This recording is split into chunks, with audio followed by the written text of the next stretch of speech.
Peloton announcing yet another round of job cuts, its fourth so far this year. The fitness company will eliminate another 500 jobs, or roughly 12% of its remaining workforce. And according to the Wall Street Journal, Peloton CEO Barry McCarthy said he will give the turnaround only 6 more months. If that doesn't pan out, McCarthy said Peloton will no longer be a viable solo company. So if he can't stand alone, who could stand to buy it? Joining us now with some ideas is Dan Primack, the business editor at Axios. Dan, great to have you with us. What could be in store for Peloton?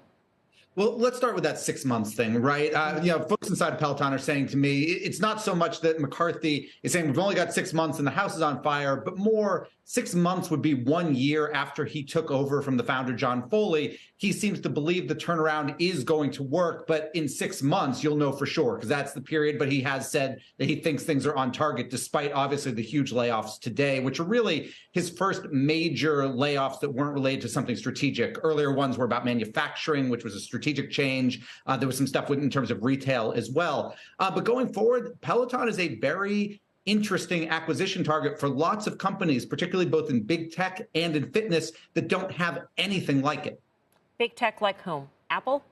Apple, absolutely. There's always been talk about how Peloton wanted to kind of be the Apple of fitness. One problem, though, is that Peloton's actual technology, its tablets, run on Android, which is why Google would seem to make more sense. Also because Apple typically doesn't do big acquisitions. There have been a few, but it's not in its DNA. Google, if it was willing to suffer the possible antitrust look at it, Google would make a lot more sense, even though, again, antitrust, and also they've had some hits and misses, more misses when it's come to health. What is this company? I mean, if Barry McCarthy were to go out and market itself to other companies or PE firms, what would it say it is? It's a subscription-based service. It's a technology company. It's got the hardware aspect to it. But what do you think is the primary, raison d'etre for Peloton at this point?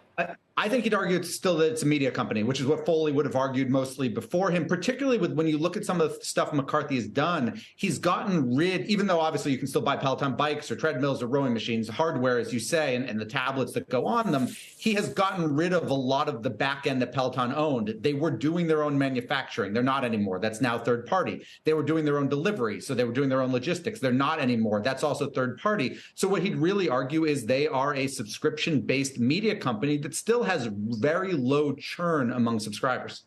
So if somebody, let's just play this out then, Dan, and forgive me because I don't know, maybe I'm being obtuse about it. If an Apple bought a Peloton, would we see this service on Apple TV?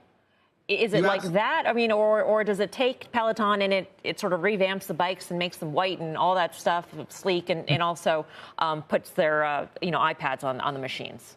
Well, so the iPads on the machines, maybe, and I don't know what they would do about, if it was Apple specifically, about that integration. I don't think they would change necessarily the look. Think Apple, for example, bought Beats, and they didn't make all the headphones white. I think there are white Beats headphones, but they didn't completely change Beats. So I think you could see it. I think, would you see it on Apple TV? Probably.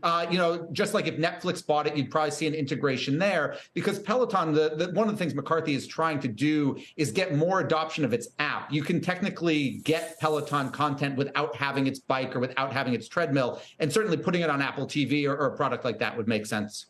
Do you think that it has entered Barry McCarthy's mind that they don't need the hardware component, or in some way they should separate that from the business and that they should just simply exist as a subscription-based service? And I don't know what with the hardware, but that's all you really need.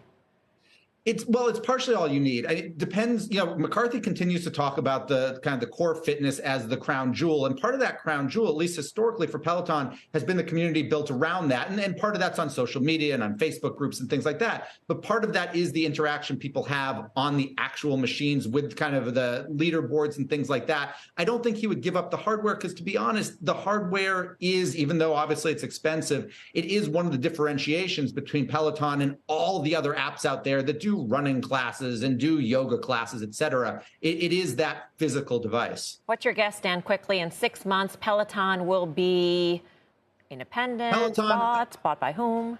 In 6 months, Peloton will have at least gotten a good buyout offer. Whether the company's willing to sell or not, I'm not sure, but I think someone's going to make a bid for it. All right, Dan, we'll see. Thank you.